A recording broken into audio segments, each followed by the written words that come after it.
SCERT 10ാം ക്ലാസ്സിലെ കെമിസ്ട്രിയാണ് നമ്മളിന്ന് പഠിക്കാൻ പോകുന്നത്. അപ്പോൾ എല്ലാവർക്കും വീഡിയോയിലേക്ക് സ്വാഗതം. നമ്മുടെ ആദ്യത്തെ ക്വസ്റ്റ്യൻ, ന്യൂക്ലിയസിൽ നിന്ന് അകലം കൂടുന്നതിനനുസരിച്ച് ന്യൂക്ലിയസും ഇലക്ട്രോണുകളും തമ്മിലുള്ള ആകർഷണ ബലം എന്ത് ചെയ്യുന്നു? കുറയുന്നു. നോട്ട് ചെയ്യുക, ന്യൂക്ലിയസിൽ നിന്ന് അകലം കൂടുന്നതിനനുസരിച്ച് ന്യൂക്ലിയസും ഇലക്ട്രോണുകളും തമ്മിലുള്ള ആകർഷണ ബലം കുറയുന്നു.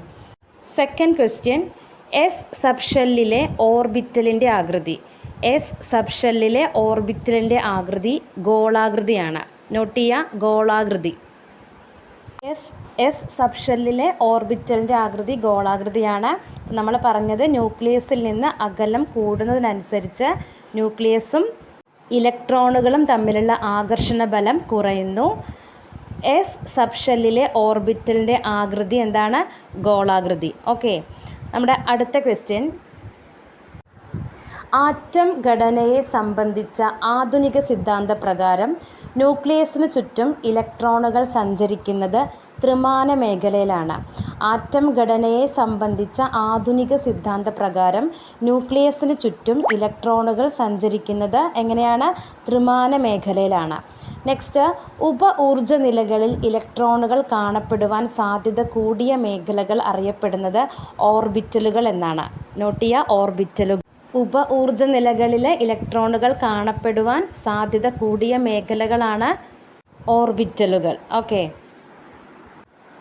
കെ ഷെല്ലിൽ ഉൾക്കൊള്ളാവുന്ന പരമാവധി ഇലക്ട്രോണുകളുടെ എണ്ണം.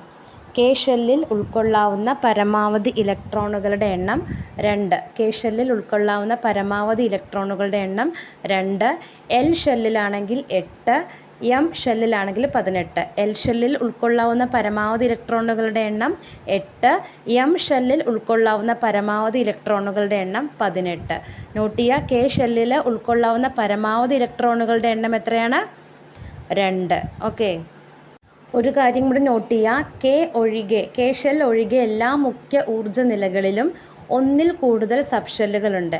കെ ഷെൽ ഒഴികെ എല്ലാ മുഖ്യ ഊർജ്ജ നിലകളിലും ഒന്നിൽ കൂടുതൽ സബ്ഷെല്ലുകളുണ്ട്. ഓക്കെ, നെക്സ്റ്റ്, അറ്റോമിക നമ്പർ 11 ആയ സോഡിയത്തിലെ ഇലക്ട്രോൺ വിന്യാസം. അറ്റോമിക നമ്പർ 11 ആയ സോഡിയത്തിലെ ഇലക്ട്രോൺ വിന്യാസം എങ്ങനെയാണ്? 2, 8, 1. 2, 8, 1. അറ്റോമിക നമ്പർ 11 വരുന്ന സോഡിയത്തിലെ ഇലക്ട്രോൺ വിന്യാസം 2, 8, 1. സോഡിയത്തിൻ്റെ ഗ്രൂപ്പ് നമ്പർ എത്രയാണ്? 1 ആണ്. സോഡിയത്തിൻ്റെ ഗ്രൂപ്പ് നമ്പർ 1. സോഡിയത്തിൻ്റെ പീരിയഡ് നമ്പർ 3 ആണ്. സോഡിയത്തിൻ്റെ ഗ്രൂപ്പ് നമ്പർ 1ഉം പീരിയഡ് നമ്പർ 3 ആണ്.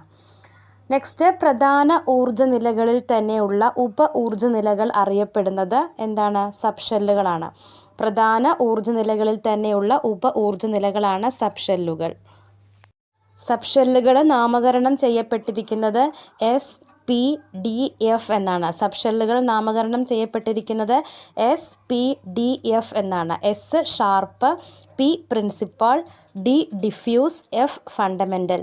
എസ് എന്താണ്? Sharp, P principal, D diffuse, F fundamental. അടുത്ത ക്വസ്റ്റ്യൻ, ഒരു ഓർബിറ്റലിൽ ഉൾക്കൊള്ളാവുന്ന പരമാവധി ഇലക്ട്രോണുകളുടെ എണ്ണം. ഒരു ഓർബിറ്റലിൽ ഉൾക്കൊള്ളാവുന്ന പരമാവധി ഇലക്ട്രോണുകളുടെ എണ്ണം എത്രയാണ്? 2. ഒരു ഓർബിറ്റലിൽ ഉൾക്കൊള്ളാവുന്ന പരമാവധി ഇലക്ട്രോണുകളുടെ എണ്ണം 2 ആണ്. നെക്സ്റ്റ്, പി സബ്ഷെല്ലിലെ ഓർബിറ്റലിൻ്റെ ആകൃതി. പി സബ്ഷെല്ലിലെ ഓർബിറ്റലിൻ്റെ ആകൃതി ഡംബലാണ്. പി സബ്ഷെല്ലിലെ ഓർബിറ്റലിൻ്റെ ആകൃതി ഡംബലാണ്. നമ്മൾ എസ് സബ്ഷെല്ലിലെ ഓർബിറ്റലിൻ്റെ ആകൃതി പറഞ്ഞു, ഗോളാകൃതി. പി സബ്ഷെല്ലിലെ ഓർബിറ്റലിൻ്റെ ആകൃതി ഡംബൽ.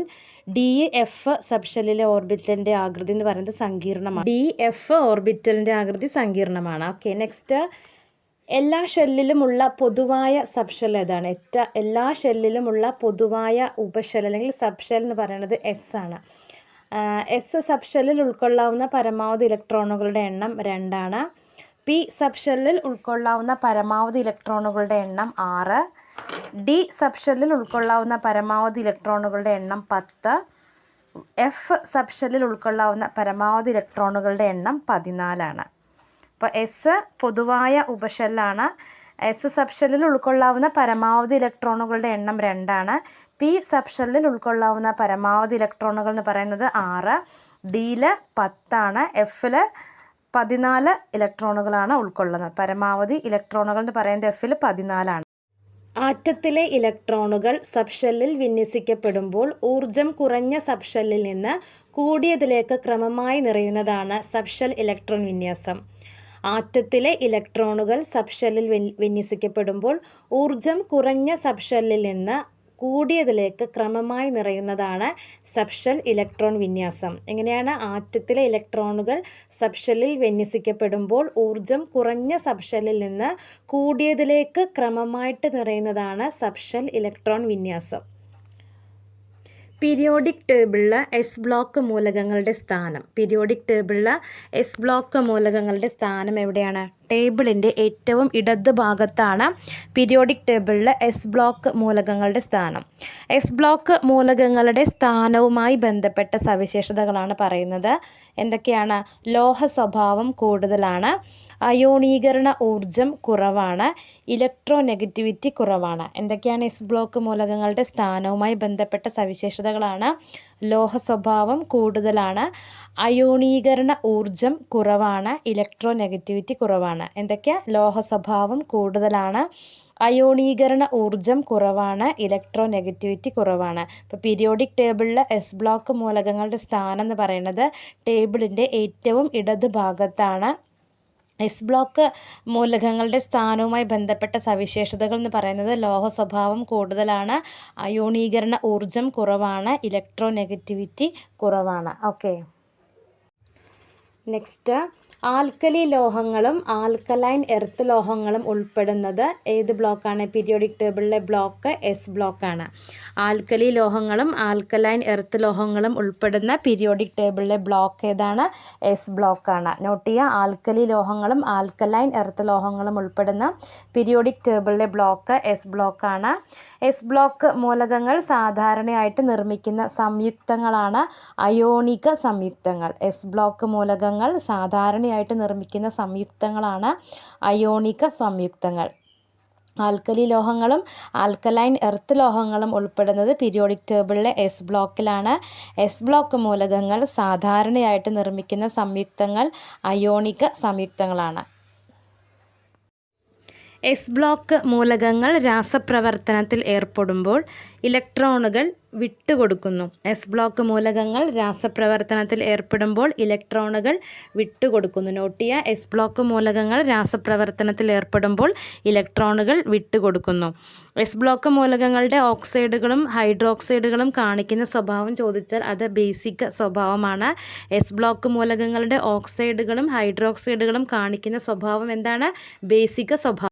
ഓക്കെ, അപ്പോൾ ഇന്നത്തെ നമ്മുടെ ക്ലാസ് എല്ലാവർക്കും ഇഷ്ടപ്പെട്ടെങ്കിൽ തീർച്ചയായും ലൈക്ക് ചെയ്യണം, കമൻറ്റ് ചെയ്യണം, സബ്സ്ക്രൈബ് ചെയ്യണം, ഷെയർ ചെയ്യണം. Okay, thank